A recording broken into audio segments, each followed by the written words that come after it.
On est en mode olympique également avec Ray Lalonde. Ray, il faut revenir sur cette belle histoire aux Jeux olympiques de Milano-Cortina. 3e médaille d'or pour le Canada. Gracieuseté d'Ivanie Blondin, Isabelle Wideman et Valérie Maltais à la poursuite. Une belle histoire. C'est l'expérience qui a triomphé aujourd'hui. Absolument, une victoire mentale et physique d'athlètes un peu plus âgés qui compétitionnent constamment contre des plus jeunes, qui ont 22, 23, 24 ans. Physiquement, c'est éprouvant.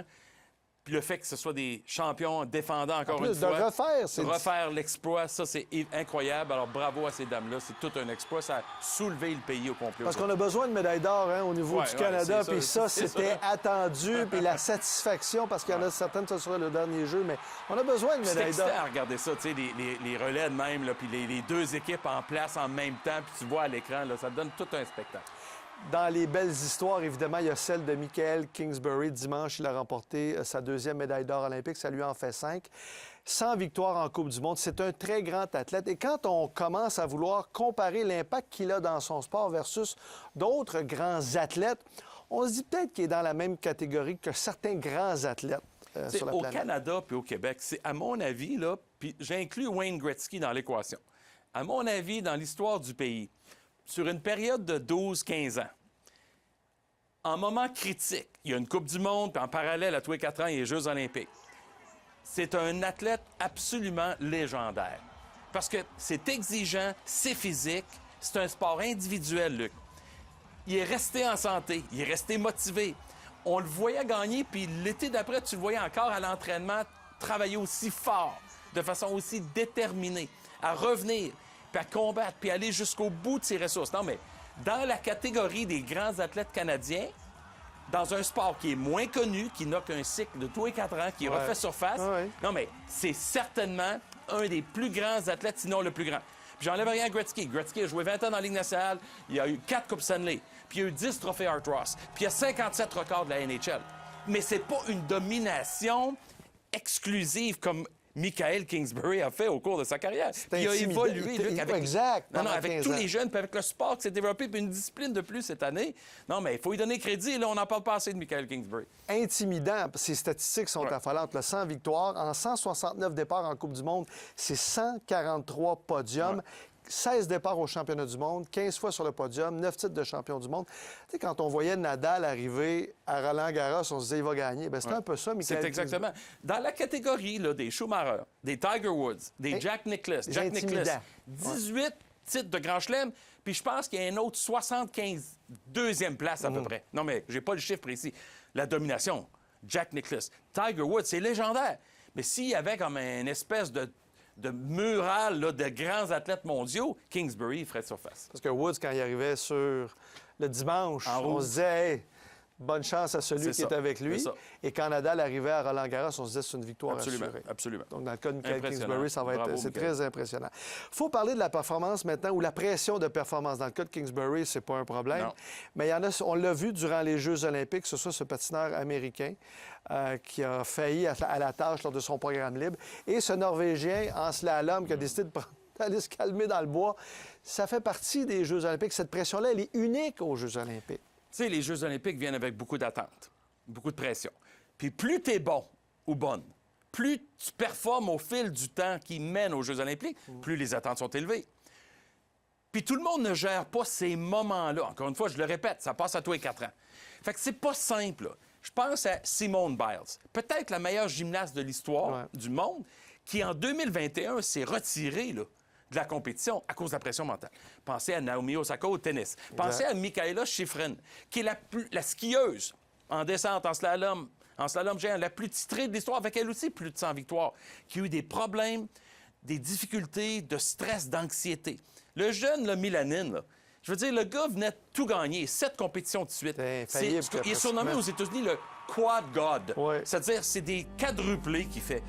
Mais dès le départ, il a hésité. Puis là, c'est resté avec lui. La pression, l'anxiété, c'est des humains comme nous autres. Puis Luc, ils ont 21 ans.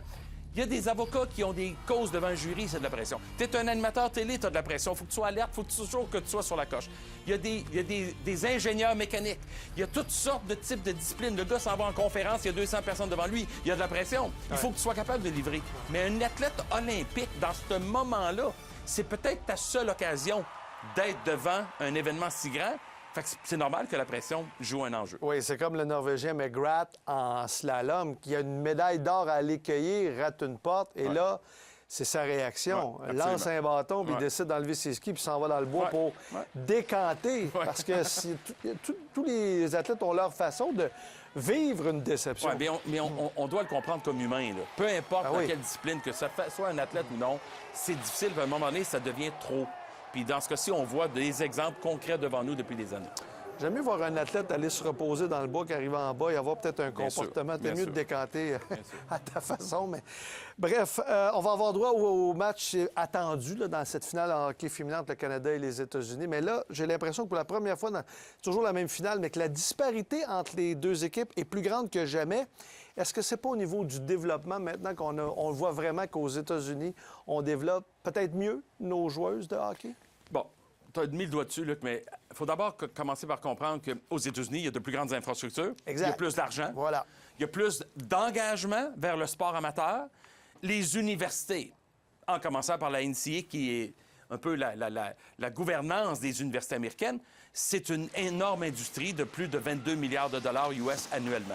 Fait que c'est pas comparable, le Canada, avec les États-Unis à ce niveau-là. Sur les équipes en lice aux Jeux olympiques, les 8 équipes féminines, de l'Italie à la Suisse, à l'Allemagne, à la Finlande, la Suède, les États-Unis, le Canada, la Tchéquie, 117 joueuses sur 184 ont une connexion d'études, sport-études avec la NCAA, avec les Wisconsin, les Ohio State, les Harvard et ainsi de suite.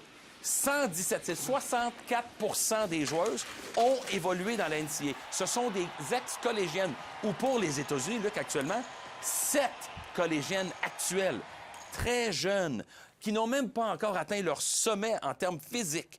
Fait que ça fait des années que je parle du hockey aux États-Unis.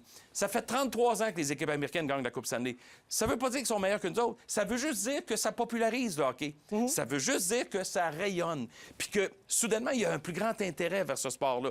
Fait que les jeunes jouent. Puis en 1998, une dernière statistique révélatrice, Nagano, ouais. au jeu de Nagano, USA Hockey avait 20 000 joueuses féminines dans le pays, inscrites. Aujourd'hui, c'est 100 000. 100 000 joueuses qui jouent au hockey de façon gouvernée et inscrite avec USA Hockey. Le résultat est devant nous. Fait que le Canada, qui, en passant 23 des joueuses canadiennes sur 23, ont évolué dans la NCAA aussi. Sauf que la différence, c'est que tu en as 7 qui jouent actuellement dans la NCAA. C'est la jeunesse. Avec les États-Unis, Exact. tandis qu'au niveau du Canada, il n'y en a aucune qui est présentement dans la NCAA. Ben, Toutes les filles de la ils ont eu leur LWHL. moment de gloire. Oui. Elles ont eu leur moment de gloire, pardon. Puis elles ont gagné beaucoup. 5 des 7 médailles d'or olympiques depuis Nagano ont été gagnées par les Canadiennes. Mais là, depuis quelque temps, on remarque un peu cette séquence éprouvée, puis les Américaines prennent le dessus. Fait que ça va prendre une énorme performance du gardien de but jeudi Anne-Renée Desbiens, oui. et de Marie-Philippe Poulin. Encore une fois, peut-elle occasionner ce renversement-là? C'est devant nous jeudi. Ça reste un match, hein? C'est ça Exactement. la beauté des Jeux Exactement, la olympiques. médaille d'or. Merci beaucoup, Ray. Merci, Luc.